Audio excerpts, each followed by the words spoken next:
I'm going to do just a generic intro, but it's going to be from the heart. I don't even want to read a script. I have a script. I had it broken down, but I didn't even want to do it in a way because when you're talking to a real one, a person that you've been knowing for a while, well, let me give the people what they normally expect from a podcast. Ladies and gentlemen, boys and girls, let me introduce you to someone that is near and dear to my heart as a human being on this planet. Not only, we'll talk about it. Yeah, she's out here doing her thing. Been featured on Forbes, of course. She's done things in the entrepreneur space and still doing it, killing it. She's a networker. She's a kind innovator, but she's not just for the sake of a hashtag, but she is someone that I like to call, AKA Issa Tao, in the building. And I'd like to welcome you, Miss, to the show today. Thank you for being on. How are you doing? Thank you. Thank you. No, I mean, I said it before and I'll say it again. Oro Tai, the man, it's an absolute honor and pleasure to be on this podcast. This is an absolute no-brainer. So I am stoked to be here. Oh my gosh. Like, let me tell you this. It's a Tao thing. For those who don't know, her name is Carissa Lintao. So like I have been missing you since New York. I miss New York. You made New York for me. You made it my first real experience, like one of the dopest. I got to peruse the city of New York in a real way, in an authentic way, dialogue with you in a real way, in an authentic way. Even when I was doing this podcast, I was like, man, like who, especially for this month, like right now we're in March, it is the Women History Month and, or Women of History Month. And it was just like, who would be better fitted to have a person that I value, not just their expertise, but just who they are as a person, on how they move, and even seeing what you're doing with Kind Innovator, like just seeing that launch and how, man, I can go all over the place with this, but just my heart was like, man, I gotta reach out. If this is the best way to have a conversation with you and at the same time share you with the world simultaneously, this is what I wanted to do. And so I'm just, you're just someone that I've always honored. I talk to, even in my workspace, about like, man, like this is what she's doing. If I can find opportunity to just bring you up, even if they don't bite on the apple, I at least try to present like, hey, if you're dealing with some iOS opportunities or just App Store, optimization needs, like I know someone who will be able to be that person. So, so I'll give you I'll address you right now by the name that your parents gave you for the moment, for the sake, so that people won't be Googling Issa Tao. I don't want the people doing that and getting confused. Like I try to look her up and I don't find her by that name. So yes. So Carissa, how are you doing? I'm doing good. It's winding down the day, 6 p.m. Yeah. Last call, last meeting of the day. Oro tied the number one meeting I was waiting for this entire week, this entire day, this entire month. Like I can't think of a better way to kick off March than sitting in Riverside FM with you. Oh my gosh. Anti-marketing club.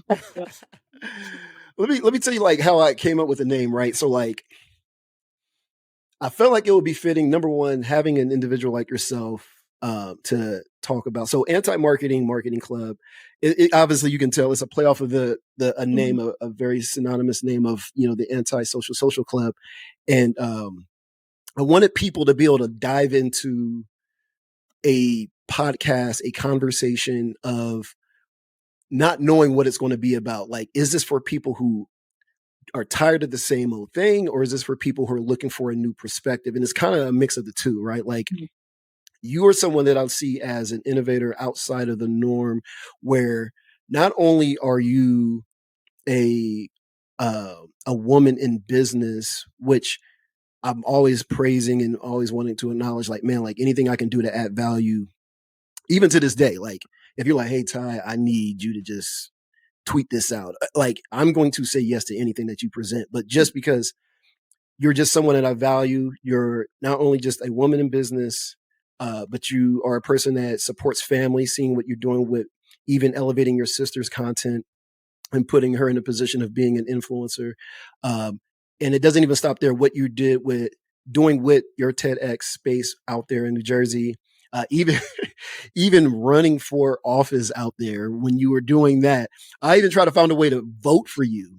I'm not even a Right? resident of the state of New Jersey, but when you were doing that, my mind was like, how can I find a way? Got the one vote coming in from Ohio. Yeah, like it would just been like, is this an absentee ballot? What is this? Like, like I am dead serious. Like my wife will tell you, like I was like whatever it is that you're doing, like even when I saw Kind Innovator, like I'm following the account right away because it's attached to you. So like, um, yeah. So when I thought of this and I was like, all right, she's a minority, she's a woman, she's a person of business, she's a person of family. I want everyone to hear all of who you are in this short amount of time. Again, this isn't going to be the only time. I plan on having additional conversations with you post this one conversation because it's been far too long. But I um, I want anyone who's watching this just to kind of get the gist of who you are and be inspired, not just by, oh, she was featured on Forbes or, oh, she started a business, but understand the mindset of who you are, though, right? Like not just the attributes and the extended things that came along with your hard work of like, oh, if you do this, no, I don't want it to be a blueprint of this is how you can be like Carissa. Like I want it to be wherever you are as a person, whether who you are as a person, that they can hear from you and learn like, man, if she can do it, what is my excuse? If she's willing to push past the obstacles and persevere, what is my reason for holding back? And and I just want to start there because I would definitely say I'll just use our last encounter, and I feel like you've grown so much even from just just the content you put out and how you're building your team with Aptuitive. um, your natural personality, I would say, was probably more of like an introvert, right? Like kind of like keep to yourself, not really someone that's just looking for attention, but you are in a space that almost requires you to have to step outside of that space. And so how did you get to that point with just building your business, uh, building those connections within your business and the staff that you've added onto your business, building out brands? How did you do that with knowing that you're kind of more of like to yourself type of personality? How did you get to that place? Yeah, I mean, that's a good fully loaded question. Things off, my Hit you with the guy. full clip. Um, so I mean, yeah, I was growing up super, I mean, super, super introverted. Uh-huh. Now I would still say like introverted, but I mean, you need to learn how to, I mean, put on the face Yeah. almost. Um, and I remember when I first started out, like I just had the scripts and I still do like the script. So I mean, in terms of like value add for your audience, I mean, if you're an introvert, like always having the scripts kind of like laid out, especially for the sales call, like Yeah. I just have the camera on here and then the little script there just so I'd have the framework of like, okay, this is exactly what I'm going to go through. Shouldn't deviate too far from this. So if I just stick to this and, I could work on, expressing myself on camera because I mean, you know that most communication is nonverbal. So I knew that that was one thing that had to be translated. People like the showmanship and, the voice, Hmm. it, the voice changing, the kind of extroverted appearance, for Yeah. lack of a Yeah. better term. Um, so definitely needed to learn more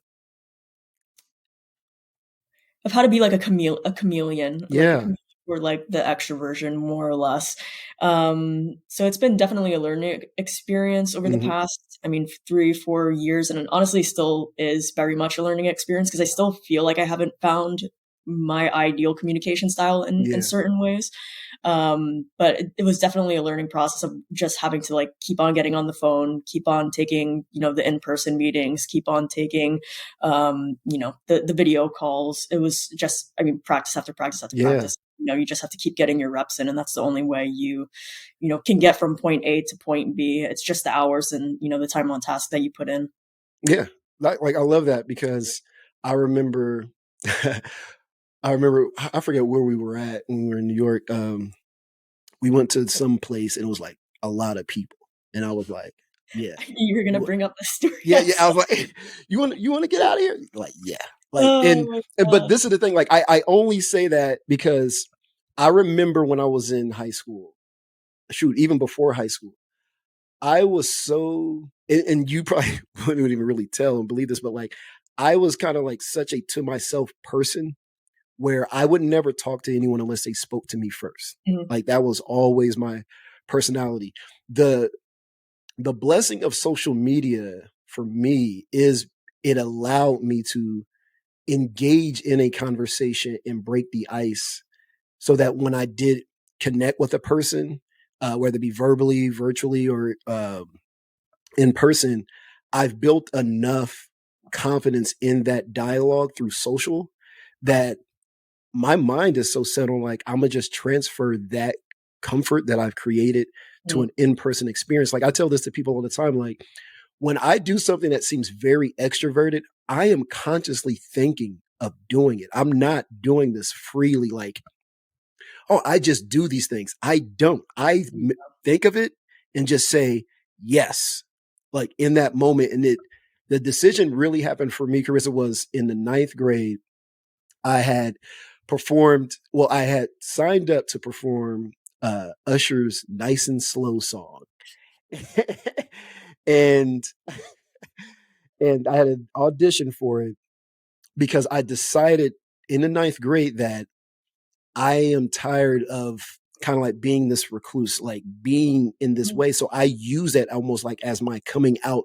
Like mhm. I'm going to force myself to be out into the public sphere and allow public opinion to happen in a way where it happened. I got some cheers and I got some jeers. I got booed. I That's heard it amazing.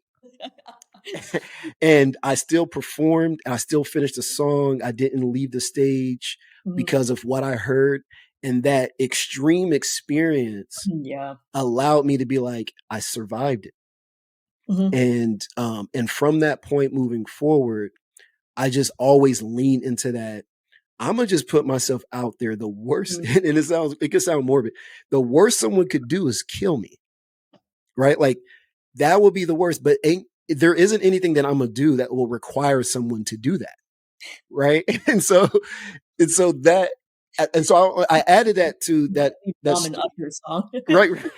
It's, so if I ever met Usher Raymond, the third or fourth, whatever number he is, I would be like, man, it was your song that allowed me to step outside my comfort zone, sir.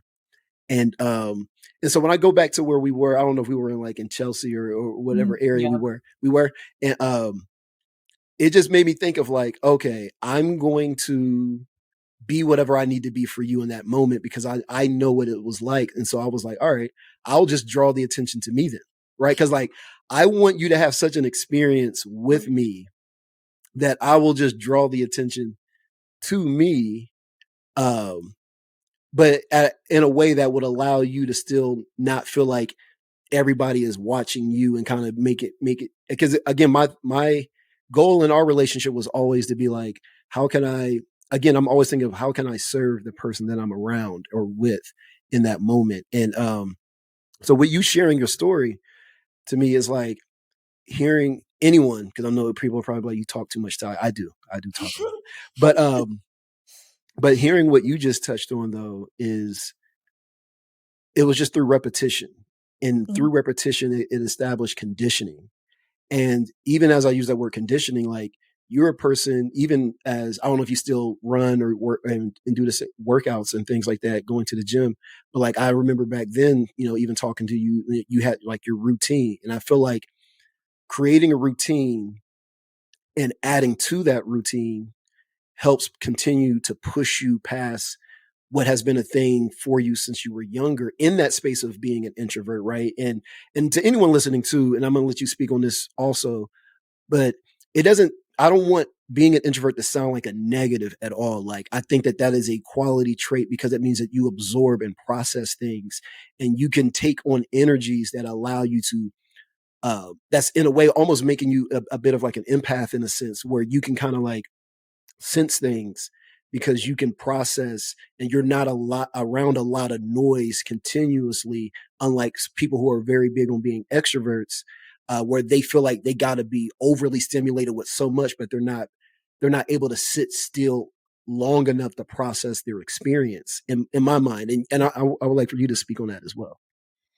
Yeah, it is interesting because I mean, I've definitely noticed that more so, especially when it comes to, I mean, just like communications with people and Hmm. like working with the team, working with clients. It's just like, okay, like what is this person's ideal communication style? And obviously, being an extrovert and an introvert, Hmm. they're two sides of the spectrum almost, and not to say to use the spectrum analogy, but I mean Hmm. that's what it really is at the end of the day. And the I don't know if you know like the definition. I forget the like the hard and fast definition is that an introvert kind of gets their energy from their own Yeah. downtime, relaxation, and then extroverted people they just vibe off of other people's Yeah. energies, and that's how they get more energetic. So Hmm. it, both have their pros and cons for sure. But it's all about learning how to lean into your strengths and learning how to lean into your strengths and understand and just having the conscious awareness of your Yeah. weaknesses. That way you can address them and show up in the right way, if that makes Yeah. sense. Yeah. Yeah. Would in that, because you said being aware of your, would you, do you consider that part of your character to be a weakness, or do you see that as something that you've leveraged? I mean, it definitely the latter. Maybe strengths and weaknesses. Weakness is kind of like the wrong word. Uh-huh. Trying to think of a more flat word than Yeah. weaknesses, but I mean, it definitely could be a weakness. I guess I would say it's more of a Yeah. Yeah. Yeah. marker that you should just be aware of. Like today, like I've had 5 calls on the calendar. This is a shining example. I had like 5 calls on the calendar, excluding this one that was booked in the morning and afternoon. And then come like 3 o'clock, I just needed to take an absolute fat nap because I Yeah. was like, if I don't take this nap right now, there's no way I'm going to be able to show up for this podcast. Like Hmm. fully energized and fully present and able to Yeah. be here and provide value to Ty's audience. Like if I didn't have that conscious awareness, I would not be here like this, kind of Yeah. quote unquote energetic and being present. Like as I would just be like half asleep Yeah. and prepared with the green tea too and the world's best marketer cup. So Hey, I need one of um those cups, by the way. oh yeah, I know, no, would highly recommend anyone in the anti-marketing marketing club this world's best marketing cup. So yeah, I mean, all that said, I think I would see it as more of okay, like what does a quote unquote weakness of being an introvert mean? Like, Yeah. okay, my energy is going to be like dialed down like after 3 or 4 conversations. Okay, so that's good, like conscious awareness. If I have a call like Yeah. at 6 o'clock with Ty, you should probably take a nap, beforehand, so you can show up and be fully present. Yeah. So yeah, I would kind of change that wording from weakness to more of a marker, for lack of a better term. Yeah. Yeah. Yeah. No, I love it. And it goes back into how I feel like based off of our relationship, because I feel like I've allowed myself to again try to be that person for people where it's like, how can I draw the attention away? Even like I even noticed, like as you were talking, I was thinking like, okay, how can I protect my friend even in this conversation, right? Like I don't want to overexert her in a way to where I still need her to be comfortable in who she is, right? Um and it was funny because like I was talking to someone yesterday, and and she was like, I was like, oh yeah, I was like, most of the people that I connected with, especially whether it be with the pod or with just in general, have been predominantly women for the most part. And she was like, why do you think that is? And I started to reflect on being raised by a single mom, having Mm, sisters, being the oldest. Uh, I feel like I was just blessed with the heart to kind of have a level of empathy towards that, just that gender, like the mhm, knowing that I was brought up with seeing my mom go through things and I didn't like that. And if I mm, noticed that, I've always felt like, how can I make it easier for her? That's always been just my nature. And so I told her that I was like, that's always been that thing. And that's why I've always mm. felt that way towards just connecting with women in a way. And I remember when I made the conscious decision to stop just consuming a lot of male dominant perspective on business content, right? When it came to, oh, what books are you reading and what podcasts are you listening to? And I remember the first book that changed my perspective to really shift it to consume different content was when I read the founder of Mary Kay's autobiography. And it made me just reflect on my mom. Like, she went through a lot as a woman in a very, patriarchy aspect of it being, especially in the Mad Men era, right? Like, she survived that and grew a business out of that environment. And hearing her story just gave me a whole different level of empathy in the Mhm. professional space, to where it's like, oh no, I got to empower women. Like, I knew women, I don't want to say struggle, but had obstacles to deal with thriving in their space of wherever it is that they wanted to be in. But when you actually hear someone's actual story, though, broken down, and you're like, oh man, like, and then you watch a show like Mad Men, and you be like, my God, like, these dudes were off the chain. Like, I Yeah. get it. I get the level of, even when we're dealing with, male uh being men in the sense of having a toxic perspective on certain things. And my thing was always to try to be, how can I even out the room? Right? How can I make it feel like we are actual peers and there is no subordinate, uh, you know, or some aspect of, because of, what I was born with makes me more, of an expert than you. Like, no, like, I look at, again, what you bring to the table, Carissa. Like, I would never, especially in what you do with Aptuitive, like, I know nothing about dealing with optimizing apps. Like, I can read about it, but it goes beyond just head knowledge. You are a true to life practitioner, right? Like, in that space, which is why, like, when I know I have friends and people that I associate with that do things that are different from me, I don't find myself wanting to try to be like, oh, how can I do that too? Mhm. Because I would rather create more room for and runway. Like, hey, how can I make sure that whatever it is that you're doing can have the legs that it needs, so that I don't feel like I'm tripping you up or getting in the Mhm. way of what you're doing.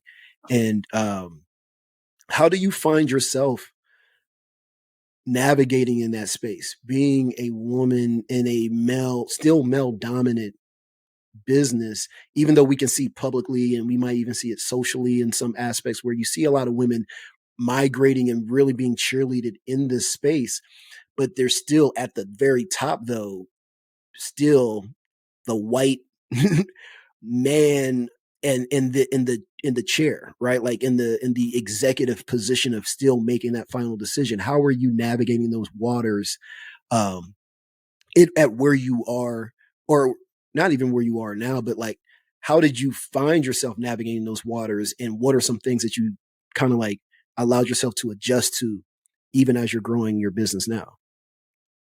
It's also a fully loaded question. I'm telling you, I got the whole. I Like, haven't talked to you in a while, girl. oh man. Where do we even start with that? That's like a whole thing. Well, just address just the navigating, just the arena that you're in. So I like your point of kind of just like kind of backtracking it to Yeah. your childhood and just like upbringing, because I feel like a lot of that, like it's really interesting that you bring that up, because I would almost have the same take on Hmm. this. I grew up the oldest of five, very much in an environment where I would say it was competitive. Yeah. Not within the family by any stretch of the imagination, but our family was like very athletic, um, very, yeah, again, I hesitate to say like competition oriented, but we were very like performance Yeah. based. Yeah. And there wasn't any of the conversation of like, oh, like, because you're a woman, like you can't accomplish X, Y, and Z, or like you're short, you can't accomplish X, Y, and Z. Like that was just never in the question. Like my parents never kind of put that glass ceiling, if you will, Yeah. Yeah. on us, which is, a big time blessing. Um, because at the end of the day, this is very much a mindset and perspective thing across the board. Um, I grew up I don't know if I told you this backstory, but I grew up playing baseball, and I think this was kind of like the catalyst of like my no BS. Like I'm not like I'm fully focused on the goal, and that is it. I don't care if I'm in a room full of like men, like Yeah. if I have to work 5 times harder to be the best one in the room, Yeah. that's gonna happen, no questions asked. I'm not even like focused on anyone else Mm. as much as I am like I'm in my own lane, I'm in my own business. But to go back to the baseball analogy, like I was one of, I think, 2 or 3 girls in the baseball league that I was in at the time. So think like little league, and I Yeah. had to be like 12 years old. So I had a league out of like 50, 60 boys. I was the one that took home the entire like Oh.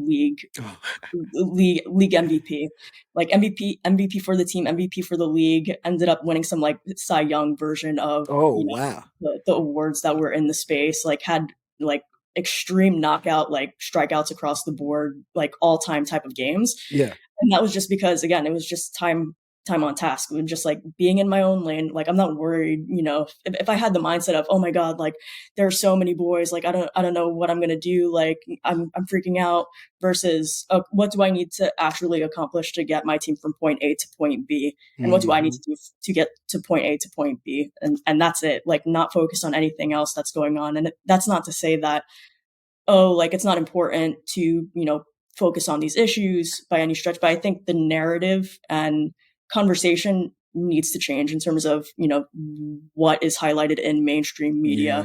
Yeah. Um, Yeah. just this whole, I mean, conversation around, and it's in very subtle ways too. So like, for example, the big conversation piece is always, women founders only get 2% of VC funding. Mhm. And, of course that's like, a statistic. That's a very valid thing Yeah. to, but there are different ways to position, Mhm. that, statistic more or less, because there are a lot of other good things that are happening, in this world, but we're just also in a world that kind of values negative Yeah. Yeah. things and Yeah. clickbaity things. Because I Yeah. mean, what's going to get more attention? Like, oh, bootstrapped CEO, woman founder of a small bakery hits her goal of $100,000 in revenue this year versus 2% of women get VC funding. That's a very like Yeah. extreme analogy, but I mean, you Yeah. could see where I'm kind of going with Yeah. Yeah. this. Yeah. And Yeah. that's just all of the media that's kind of getting siphoned in, especially to like the women CEOs and women founders. Like Mhm. there's always just that thing in the back of your head. And I could speak to that from existence because I was definitely in that mindset, Yeah. in 2018, 2019 when I was just starting out. But that was one of the biggest, like all time perspective, things that I had over the course of the past few years for sure. You know what? Like even what you said when what you just touched on, like just using your experience playing baseball, like having that tunnel vision, I feel like is it seems like that's what kind of helps you because Mhm. if you were brought up with your parents targeting the fact that you are, oh, you're a girl, right? Oh, well, you're going to be the first woman this or the woman that, like labeling your sex first over like just your existence. Like Mhm. I feel like you've allowed yourself to really drive through all the noise because like you just touched on like that actually just like just hit me a little different now because now my mind goes into a place of how how we kind of put things in a space. Just even if like using, I'll use myself as an example. Like I get it, I'm a black man. It's very apparent, but I don't really want to be acknowledged just for my skin color to make it seem like, oh wow, because it almost like it can become very patronizing in a way where it's like, so if I wasn't black, then would you still honor the hard work that I put in? Is it Mhm. because I work hard for a black person? So let's honor like, man, he really put in the work as a black Yeah. man. And so it's like, does that make me like the cream of the crop of black people? And the same thing, like, would that have been the same thing? Like, does it, because you're a woman founder, woman entrepreneur. So if I wasn't, are you saying that my ability to work hard is mediocre? Mhm. right? And because now we want to put this label on it, and so my gender is what makes it significant Yeah. instead of my hard work and my willing to just push past. And so that now makes me think of how do we approach that, because we live in an era of, you have strong movements in all areas in so many different angles, and I feel now with this new thought of having how like that I have now is it's hard to now even like how do you shift a culture to really just evaluate just their willingness to just to put in hard work without the necessary labels attached, right? And so, and again, like, man, I'm sorry, I haven't talked to you in so long. So like No, it's fine. because I will take this down a rabbit hole and we will never come out because and I'm sure like, and again, these can be separate conversations Mhm. that you and I can have, but Yeah, this is, like, one of my favorite, like, all-time conversations yeah, 'cause it's a conversation that is just years, and if yeah, not, like, a decade, like, overdue at this point. We are having the yeah, same conversations that we have been talking about the past decades, and, like, yeah, bring a lot of people kind of have this, like in terms of, like, press and stuff, and it's not to any fault of these people, honestly, because yeah, I mean, it is hard to kind of just, like, step outside everything that's going on and really ask yourself the hard questions. yeah, Um, that, talking about these issues from a negative light, like, a lot of people think it's doing a good thing, but in reality, it's setting us back, like, even yeah, more, honestly. Whereas we need to have conversations like the one we're having now on a yeah, very individual level, because that's the only way yeah, that, things are going to be yes, changing at a more global, scale. So yeah, I'm yeah. happy to go down the rabbit hole. Yeah, no, no, yeah, we will. You and I will definitely, because I love those conversations. I love to go deep. I love to really peer into each other's souls when it comes to stuff like that. Because I agree with what you just said. Like it is more individual, and I feel like even though I would love for whoever would be listening to this to just be like, yes, let's go there. Not everyone is ready to go there. And I think it takes just like walking one foot after the other, is one conversation after the other and not a blaring broadcast of an idea or a thought and it gets taken out of context. And so I'm with you with that. Um and there was something that you had touched on earlier about just dealing with the experience of a little bit of what we were just talking about. I feel like it kind of segues into the Kind Innovator in a little bit of just the mindfulness of where we are as a society, and more so who you are as a person. On I feel like you're now allowing, not saying that this is something that you've never done as a person, but just Mhm. putting yourself in a position to where you're now taking up aspect of who you are and saying, I'm leveraging and putting out there, this needs to be talked about, this needs to be pushed, this narrative, because we can talk business all day. We can talk, oh man, how did you get featured on this, or how did you build this, and when did you get your first employee? And I really, again, I feel like if people want to know more about the business side of you, they can reach out to you via email. They can go to your LinkedIn profile. I really, again, want them to get to know the heart and the mind and the spirit of the person that I care about, and that I feel like others will get to see and be like, oh, wow, I would have never seen her outside of that light, Mhm. because they don't get these intimate opportunities to be able to connect with you in this capacity. So again, appreciate you. Love you for I this. appreciate you too, man. This Um, is great stuff, and I'm oh, excited too. no, no, you definitely, man. Like when I saw the Kind Innovator, at first I thought you were promoting somebody else's. Like I Mhm. think I might have either, I don't know if I saw it on, it was either TikTok or Instagram first. It might have been Instagram. I might have saw like you. It looked like a repost, and then Mhm. and I think I saw something that showed that you were either connected to it in the capacity where I was like, oh, okay, yeah, Carissa, she's attached to this. Like, where where did the spirit of putting, or well, let's start with where did the start of Kind Innovator come from, and how did it manifest itself outside of Mhm. who you are into Oh this public man, sphere now. dang! If I knew we were going to be talking about this, I would have grabbed this earlier because I have like I have a little physical thing. So memento. Go get it. Go get that thing.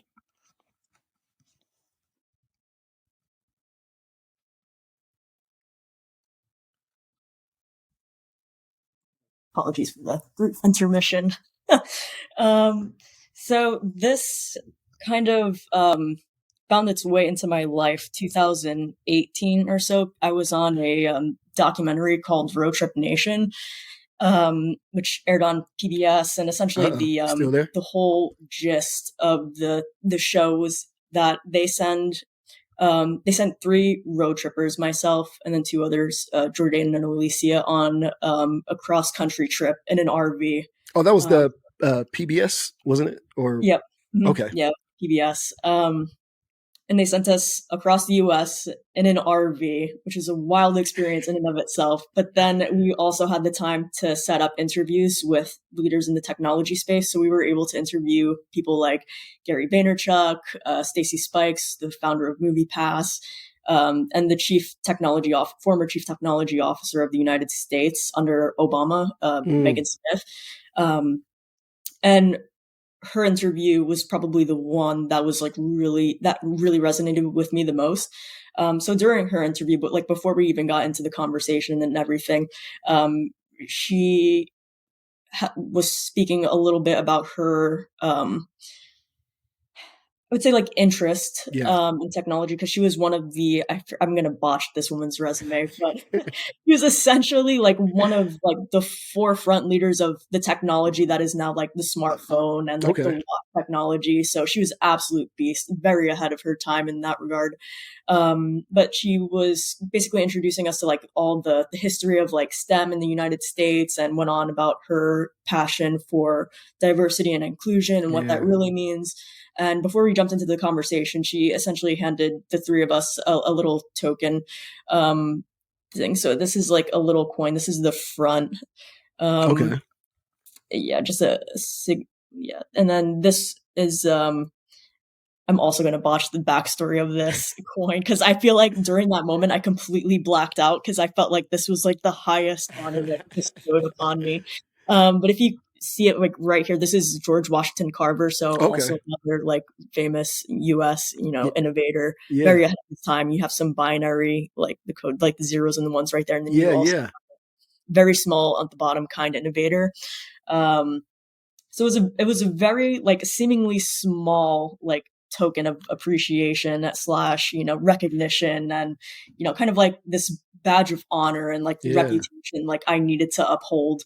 And so that kind of has always sat with me over the course of the past few years. But it really wasn't until later last year I was like, okay, like this is something that I've been sitting on and stewing on, and now I feel like the timing is right to kind of just bring this whatever it was to life. And so now it's in its very, very early stages, in terms of like the branding and everything, but the core messaging behind it is, okay, like what is the actual like standard that we need to keep holding ourselves accountable to as entrepreneurs, as founders, as creators, because we are now very much into an age where just like everything and anything goes, and technology is the Wild West. So you have, this is the most unregulated industry that we are in, and it is by far the most important one. And we just have everyone going like free for all, and no one knows what's going on at all. Like in any position, anywhere, no one knows what's going on. And so this is almost a call to action to say, okay, this is the level of like accountability and responsibility that we all need to keep ourselves, accountable to. And especially anyone that's creating anything and putting it out into the universe. Because I would also add on to that statement that, a lot of people develop these technologies, and, I'm speaking from a place of, what I see on the App Store, that people are developing things to make a quick buck, and they have no realization or awareness of the impact that this could potentially have on society at large. Like we're just not asking ourselves the important questions like, okay, why am I developing, this piece of technology in the first place? Why does AI need to exist? And, I'm not saying, AI doesn't need to exist, but have we had that conversation of why ChatGPT 3 needs to exist? Like what problems what problems is this solving? What jobs Mhm. are being taken out of the equation? How can we help people prepare for, this mass exodus Yeah. of, jobs just completely getting wiped out? Like, what are those questions? Like, I don't think Yeah. they're being asked right now. Yeah. So, that's a very, very kind of like high level summary. I know it was kind of a lot, No, no. Good. and but that's how Kind Innovator was born. No, no, I love that. I take the high level. Like I love it. And again, we're going to talk again. Like Oh yeah. guarantee, guarantee. Especially on that side of something that is more personal. I feel like with Kind Innovator, and that's why I'm like, I'm putting myself out there. Like anything that I can add value to that space, that is more of like a heart push. Mm, Because again, you're a natural innovator and creator and someone that can build things and cultivate, but at the same time, that's going to be where what your livelihood is connected to. But what I feel like like Kind Innovator is this is that's your legacy, right? Like that's what it seems like you're focused on. If everything else fails, what is going to be the most lasting thing that I want people to know about what I'm attached to? Is mhm, it what I did for these other businesses and help them gain more market share and visibility and built a business along that? And that would be great to be mhm, acknowledged for something that, hey, look at what she did in her lifetime or the impact that you are trying to make. And that's the part that I want to really play a whatever role. Like I could be the janitor, whatever. My goal is that's how I want to be. Like I want to have a lasting legacy that outlives mhm, me because businesses come and go. We see people get bought out, get absorbed, and they get dismantled. And we can build these things thinking that they're going to be these publicly traded companies and oh yeah, one day we're going to IPO. That'll be great. Or maybe we'll get acquired by Amazon. That'll be cool too. But the lasting thing is how did you make people feel? And what you said, and again, we can definitely go down that too, because I was thinking about something I saw a long time ago when you were mentioning about or people thinking about this. I saw this, it was like a snippet of a documentary. It was I wish I could remember it. This guy said, when does progress or he's speaking in a framework of innovation. When do we get to a place to where progress we don't need to continually to mhm, continue to push that like it because are we sitting back thinking about solutions instead of opportunities? Oh, I just had an idea. Let me see if I can just build it. Oh, I yep, just had let's create this. And going back to what you just touched on, like are we really thinking about how we're building these things and that are possibly going to displace a large majority of people who don't have the skill set or the background of in knowledge or comprehension level to know that you are slowly getting pushed further and further away from being able to survive or be able to have skill sets. And are there programs out there? I'm sure. Are there programs out there that's trying to educate people and put people in position of knowledge and access?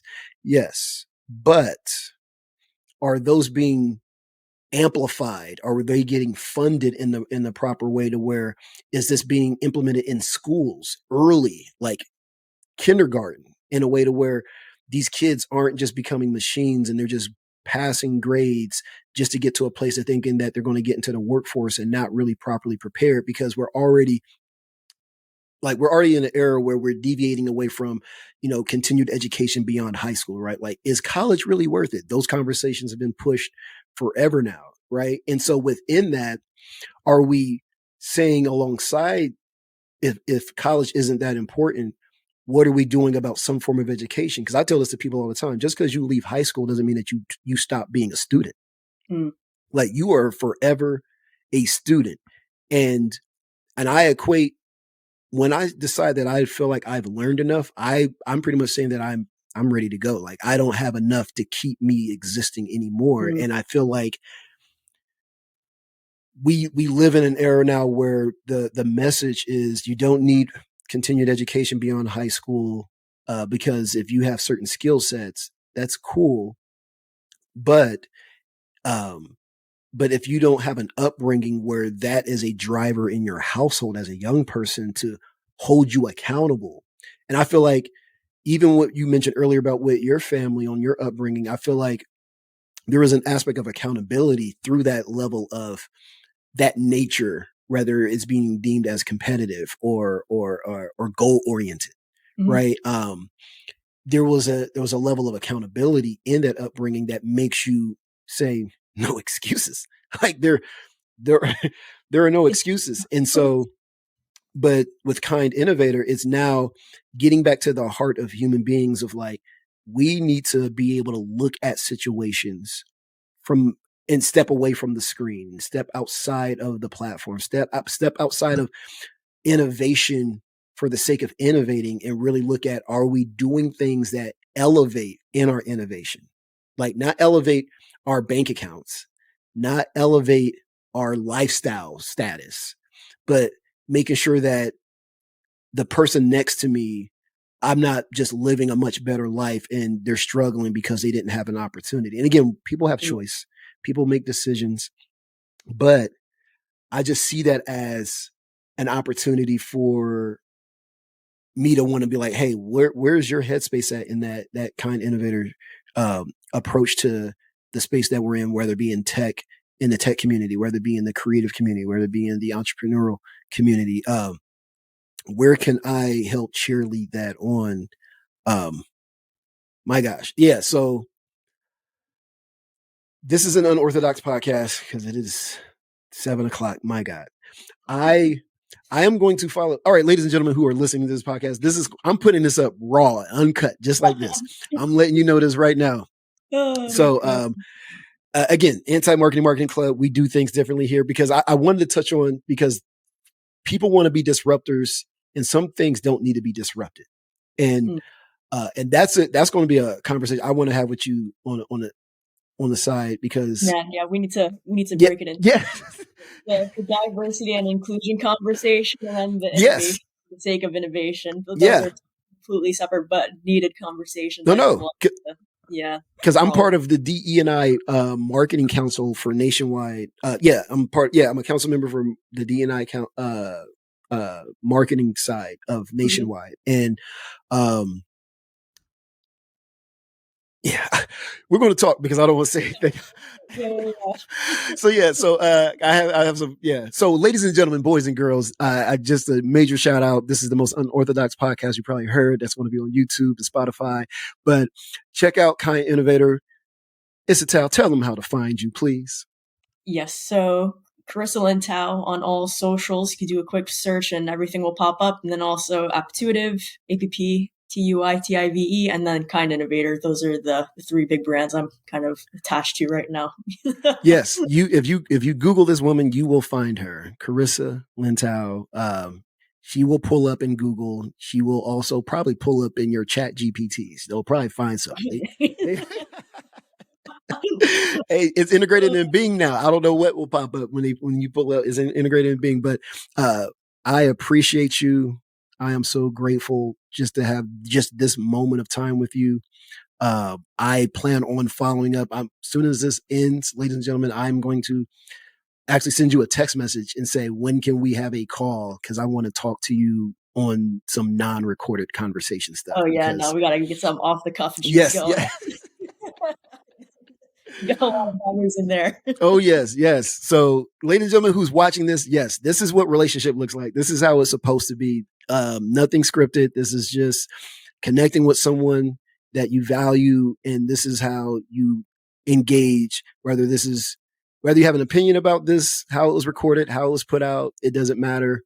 I just wanted to be able to connect with my friend. I wanted y'all to be able to see and hear how she thinks and how she moves. And when we have our sidebar conversation, we'll jump back on the pod for season 2 and have her on again. And so that we can kind of talk about some of the things that we dissected together that we think will be palatable to an audience on a public sphere. And so thank you all for tuning in, and check you guys out next time. Peace.